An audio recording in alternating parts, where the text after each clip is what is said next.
জানতে চেয়েছেন বাথরুমে উলঙ্গ হয়ে গোসল করা যাবে কি? বাথরুমে কিংবা টয়লেটে যেখানে আপনাকে অন্য কেউ দেখতে পাচ্ছে না এরকম জায়গায় গোসল করলে আপনি শরীরের সমস্ত কাপড় চোপড় খুলে বিবস্ত্র অবস্থায় গোসল করলে সেটি হারাম বা সরাসরি নিষিদ্ধ কোনো কিছু হবে না। আমাদের মনে রাখতে হবে যে একটা সময় পৃথিবীতে মানুষের বেশিরভাগ মানুষেরই অনেক বেশি কাপড় চোপড় থাকতো না, অনেকেরই একজোড়া কাপড় থাকতো যেটা দিয়ে তিনি তার জীবন পার করে দিতেন। আজকাল আলহামদুলিল্লাহ আমাদের অনেক কাপড় চোপড় রয়েছে। তো যার সামর্থ্য আছে এরকম অবস্থায় তিনি সকল কাপড় চোপড় খুলে গোসল করাটা তার জন্য অনুত্তম। একজন সাহাবী নবী আকরাম সাল্লাল্লাহু আলাইহি সাল্লামকে এই ধরনের একটি প্রশ্ন করেছিলেন, তিনি তখন তার জবাবে বলেছিলেন যে লাল্লাহু আহাক্কু আন ইউস্তাহিয়া মিনহু, কেউ একাকী আছেন, নির্জনে আছেন, তাকে কেউই দেখছে না, এমত অবস্থায় তিনি সকল কাপড় চোপড় খুলে ফেলবেন। এ বিষয়টি অনুত্তম, কারণ আল্লাহ তাআলা তাকে দেখছেন, আল্লাহর প্রতি তার লাজ লজ্জা থাকা উচিত অন্তত। আর এটি নানান দিক থেকে আমাদের জন্য ক্ষতিকর বটে, মানুষের স্বাভাবিক লজ্জা এটাও কমে যায়। এজন্য একান্ত প্রয়োজন না হলে বাথরুমে উলঙ্গ হয়ে গোসল না করাটা উত্তম।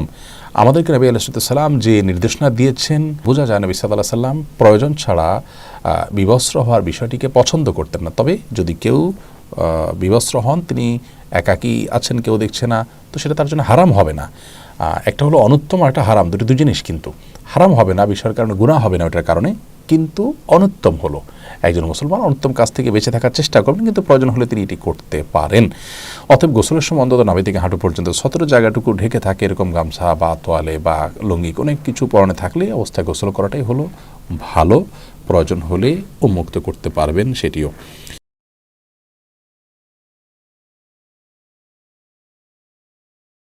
আউযু বিল্লাহি মিনাশ শাইতানির রাজীম। বিসমিল্লাহির রাহমানির রাহিম। আল্লাযীনা জা'আলুল কুরআনা 'আযীম। ফারাব্বিকা লানাসআলান্নাহুম আজমাঈন আম্মা কানু ইয়া'মালুন। ফাসদা' বিমা তু'মারু ওয়া'রিদ আনিল মুশরিকিন।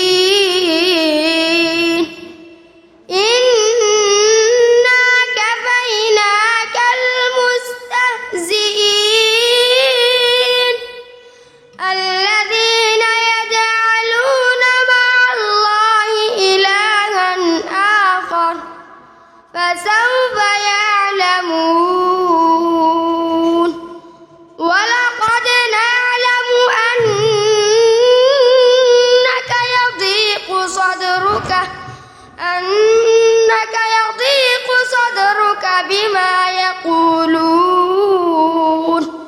ফাসাব্বিহ বিহামদি রাব্বিকা ওয়া কুন মিনাস সাজিদিন।